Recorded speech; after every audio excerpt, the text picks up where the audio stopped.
Hello students, in this video we will discuss about activity ratios, trade payables turnover ratio and working capital turnover ratio. Trade payables turnover ratio. Trade payables का meaning क्या होता है? जो amount payable है for purchase of goods and services taken by the enterprise in the ordinary course of business. मतलब जो services हमने ले ली हैं लेकिन उनका पेमेंट हमने अभी तक नहीं करा है. जो गुड्स और सर्विसेज हमने ऑलरेडी कंज्यूम कर ली है लेकिन उनका पेमेंट नहीं करा है, उसे हम क्या बोलते हैं? Trade payables. ट्रेड पेबल्स के अंदर कौन कौन आते हैं? क्रेडिटर्स आते हैं और बिल्स पेबल. क्रेडिटर्स मतलब जिनसे हमने गुड्स खरीद लिया है, रॉ मटेरियल खरीद लिया है लेकिन उन्हें रिटर्न में हमने अभी पेमेंट नहीं करी है, उन्हें बोलते हैं क्रेडिटर्स. बिल्स पेबल मतलब अगर सपोज हमने किसी से उधार में सामान लिया है तो सामने वाला हमें क्या देगा बना के? बिल्स पेबल, और हमें उसे एक्सेप्ट करना पड़ेगा. और बिल्स पेबल में ये कंडीशन होती है कि हम एक पर्टिकुलर पीरियड ऑफ टाइम 2 महीने या 3 महीने के बाद जो भी पर्टिकुलर अमाउंट है वो उस क्रेडिटर को वापस रीपे कर देंगे, वापस रिटर्न में उस चीज़ का पेमेंट कर देंगे. तो जो ट्रेड पेबल्स टर्नओवर रेशियो है वो रिलेशनशिप शो करता है between net credit purchases and total payables or average payables, whereas average payment period or creditor's velocity shows the credit period enjoyed by the enterprise in paying creditors. जो trade payables turnover ratio है वो क्या show करता है? Relationship किसके बीच में? Net credit purchases के बीच में और टोटल पेबल्स या एवरेज पेबल्स के बीच में. और जो एवरेज पेमेंट पीरियड होता है या फिर क्रेडिटर्स वेलोसिटी होती है वो क्या शो करता है? जो क्रेडिट पीरियड एंजॉय करा है bye the enterprise in paying creditors, मतलब कितना समय का टाइम मिला पैसा चुकाने में, उसे क्या बोलते हैं? क्रेडिटर्स वेलोसिटी या फिर credit period enjoyed by the enterprise in paying creditors. Trade payables turnover ratio is equals to net credit purchases divided by average trade payables which is equals to number of times. Average trade payables का formula क्या है? Opening trade payables plus closing trade payables divided by 2. Opening creditors plus opening bills payable plus closing creditors plus closing bills payable divided by 2. Average payment period और average age of pebbles कैसे calculate करते हैं? Average trade payables divided by net credit purchases into number of months या days in a year, और months or days in a year divided by trade payables turnover ratio is equals to months or days. Objective and significance.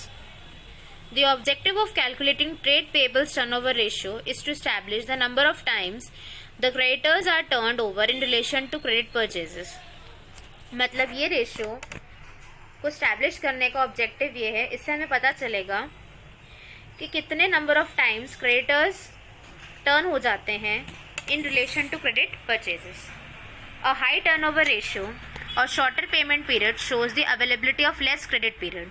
अगर हमारा turnover ratio high है या फिर shorter payment period है, इसका मतलब है हमें कम समय के लिए उधार मिलता है या फिर हम जल्दी से पेमेंट कर लेते हैं, अर्ली पेमेंट्स कर देते हैं. A high ratio also indicates that the enterprise is not availing full credit period.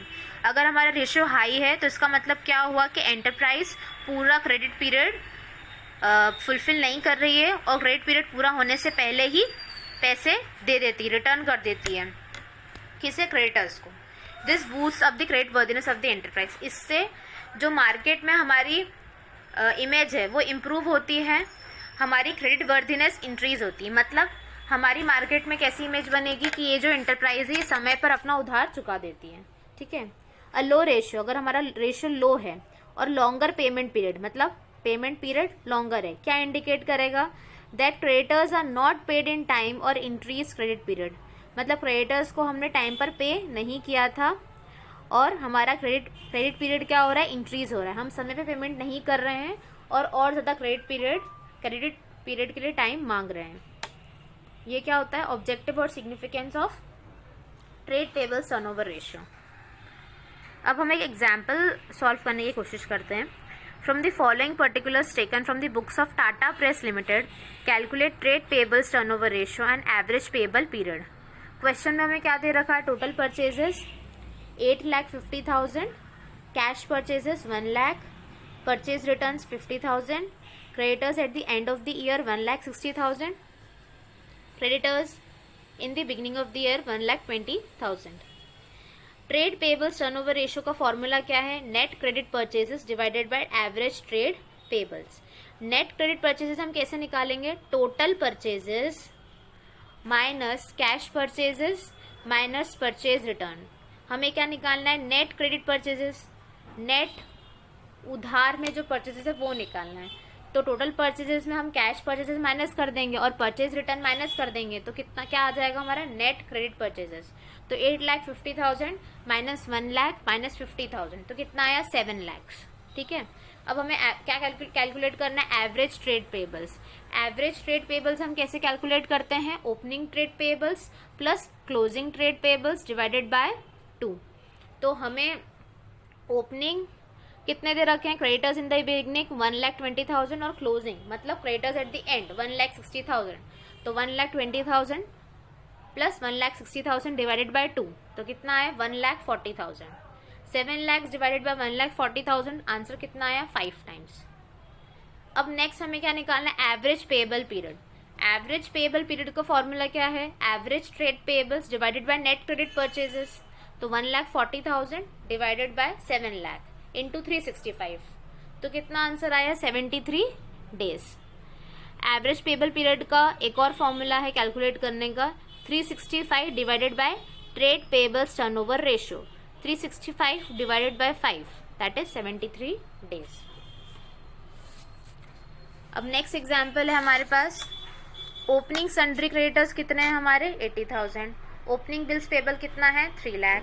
Closing sundry creditors कितने हैं, 1 लाख। क्लोजिंग बिल्स पेबल कितना है, 17,000। परचेजेज है हमारे पास 14 लैक्स। कैश परचेजेज हमारे पास 5 लाख। परचेज रिटर्न है हमारे पास 1 lakh. Calculate trade payables turnover ratio. हमें क्या कैलकुलेट करना है, trade payables turnover ratio. Trade payables turnover ratio का फॉर्मूला क्या होता है, net credit purchases divided by average trade pebbles. तो नेट क्रेडिट परचेजेस के लिए हम क्या करेंगे, टोटल परचेजेस जो कितनी है 14 लैक्स, उसमें से माइनस करेंगे cash purchases that is 5 lakh और माइनस करेंगे purchase return that is 1 lakh. तो कितना आया हमारे पास, 14 minus 5 that is 9 lakh minus 1 lakh that is 8 lakh. Next हमारे पास हमें क्या कैलकुलेट करना है, average trade pebbles. Average trade payables का फॉर्मूला क्या है, opening creditors plus opening bills payable, closing creditors plus closing bills payable divided by 2। Opening creditors हमारे पास कितने 80,000 और ओपनिंग बिल्स पेबल कितने 3,000, मिलाकर कितना हो गया 83,000 plus closing sundry creditors 1 lakh और क्लोजिंग बिल्स पेबल कितने हो गए 17,000। 83,000 प्लस 1 लाख 1,83,000, 1,83,000 प्लस 17,000, ठीक है 1,83,000 plus 17,000 193 that is 2 lakh. Okay 2 lakh divided by 2, answer will be 1 lakh. तो हमारा एवरेज ट्रेड पेबल्स कितना आया, 1 लाख। अब ट्रेड पेबल्स टर्नओवर रेशियो में हम उसे पुट ऑन कर देंगे और 8 लाख डिवाइडेड बाय 1 लाख कितना हुआ हमारा, 8 टाइम्स हमारा आंसर आ गया है। नेक्स्ट है हमारे पास working capital turnover ratio. Working capital turnover ratio क्या शो करता है, the relationship between working capital and revenue from operations. Okay, working capital से रेवेन्यू फ्रॉम ऑपरेशंस का relation. It shows the number of times a unit of rupee invested in working capital produces sales। मतलब कितने working capital से हम कितना sales produce कर पा रहे हैं, उसे हम क्या बोलते हैं, working capital turnover ratio. Working capital क्या होता है हमें पता है, assets, current assets minus current liabilities. Working capital मतलब जो डेली रूटीन का बिजनेस हमें रन करना है, उसमें जो भी हमें कैश चाहिएगा उसे क्या बोलते हैं हम, working capital. Okay, revenue from operations का मतलब क्या होता है, revenue earned by the company from its operating activities. जो भी पैसा कंपनी कमाती है उसकी ऑपरेटिंग एक्टिविटीज से, मतलब रेवेन्यू प्रोड्यूसिंग एक्टिविटीज से, मतलब गुड्स जो प्रोड्यूस कर रही है, ठीक है, और उसको सेल कर रही है, उससे जितना भी रेवेन्यू कमा रही है वो क्या होता है, revenue from operations. It includes, revenue from operations में क्या आता है, net sales and commission etcetera for non finance company. ठीक है, नॉन फाइनेंस कंपनी के अंदर क्या क्या आएगा, नॉन फाइनेंस कंपनी में net sales and commission, and interest earned, dividend, profit on sale of securities etcetera in case of finance companies. जो finance company है उसका मेन ऑपरेशन किससे रिलेटेड होता है? फाइनेंस से रिलेटेड होता है, इसलिए उसमें interest earn, dividend, profit on sale of securities ये सब आएंगे। और जो नॉन फाइनेंस कंपनी है उसमें ऑपरेशन से रिलेटेड आएगा नेट सेल्स और कमीशन वगैरह, ठीक है। If the amount of revenue from operations is not given, अगर क्वेश्चन में amount of revenue from operations नहीं दे रखा है तो it may be calculated on the basis of cost of revenue from operations, that is cost of goods sold से हम वो चीज़ calculate कर सकते हैं। अगर रेवेन्यू फ्रॉम ऑपरेशंस क्वेश्चन में नहीं दिया है तो हम कॉस्ट ऑफ गुड्स सोल्ड से कैलकुलेट कर सकते हैं। अब फॉर्मूला क्या है वर्किंग कैपिटल टर्नओवर रेशियो का? Revenue from operations divided by working capital. Formula क्या है working from capital ratio, capital turnover ratio का? Revenue from operations divided by working capital, और cost of revenue from operations divided by working capital is equals to number of times. Working capital is equals to current assets minus current liabilities. Objective और significance क्या है? The objective of computing the ratio is to ascertain whether or not working capital has been effectively used in generating revenues. ये हम इसलिए calculate करते हैं जिससे हमें पता लग जाए कि हम वर्किंग कैपिटल को सही तरीके से इफेक्टिवली यूज़ कर पा रहे हैं या नहीं कर पा रहे हैं रेवेन्यू जनरेट करने के लिए, सेल्स जनरेट करने के लिए हम वर्किंग कैपिटल को सही तरीके से यूज़ कर पा रहे हैं या नहीं कर पा रहे हैं। Assessment of effective utilisation can be made by comparing with the past data और विद कंपेरेबल एंटरप्राइज और विद द इंडस्ट्री स्टैंडर्ड्स। हम असेसमेंट कैसे करते हैं, पता लगाते कैसे हैं कि हम इफेक्टिव यूटिलाइजेशन कर रहे हैं या नहीं कर रहे हैं? पास्ट के डेटा से कंपेयर करके, पिछले सालों से, पिछले ईयर्स के डेटा से कंपेयर करके, या फिर दूसरे एंटरप्राइज या फिर इंडस्ट्री के स्टैंडर्ड से कंपेयर करते हैं। A high ratio shows efficient use of working capital. अगर रेशियो हाई है इसका मतलब हम अच्छी तरीके से एफिशिएंट तरीके से वर्किंग कैपिटल को यूज कर रहे हैं, और अगर रेशियो लो है तो हम क्या कर रहे हैं? इनएफिशिएंट यूज कर रहे हैं, हम अच्छी तरीके से यूज नहीं कर रहे हैं वर्किंग कैपिटल को। Higher the ratio better it is, जितना ज़्यादा हायर रेशियो होगा उतना ज़्यादा अच्छा है। But a very high ratio indicates over trading. अगर बहुत ज़्यादा हाई रेशियो है इसका मतलब हो रहा है ट्रेड ज़्यादा हो रहा है, वर्किंग कैपिटल क्या पड़ रहा है? कम पड़ रहा है for the scales of operation. अगर वेरी हाई रेशियो है, वेरी हाई रेशियो है तो ओवर ट्रेड हो रहा है, तो वर्किंग कैपिटल क्या है? इनएडिक्वेट है सेल्स ऑफ ऑपरेशंस के लिए। तो रेशियो कैसा होना चाहिए? हाई होना चाहिए, वेरी हाई भी नहीं होना चाहिए और लो भी नहीं होना चाहिए। Working capital turnover ratio is considered to be better measure than the inventory turnover ratio. Working capital turnover ratio better है इन्वेंट्री टर्नओवर रेशियो से, since it shows the efficiency और inefficiency in the use of working capital, क्योंकि ये show करता है efficiency और inefficiency in the use of working capital and not merely a part of it, और केवल उसका एक पार्ट को शो नहीं कर रहा है। That is a capital invested in the industry. It is a total working capital that leads to sales. जो टोटल वर्किंग कैपिटल होता है वही सेल्स तक पहुंचता है। अब एग्जाम्पल हम सॉल्व करते हैं। Calculate working capital turnover ratio from the following. Current assets हमारे पास 9 लाख के हैं, रेवेन्यू फ्रॉम ऑपरेशंस हमारे पास 30 लाख का है, करेंट लाइबिलिटीज़ हमारे पास 3 लाख की और सेल्स रिटर्न्स हमारे पास कितना है? 50,000 का। तो वर्किंग कैपिटल टर्नओवर रेशियोज का फॉर्मूला क्या है? Revenue from operations that is net sales divided by working capital.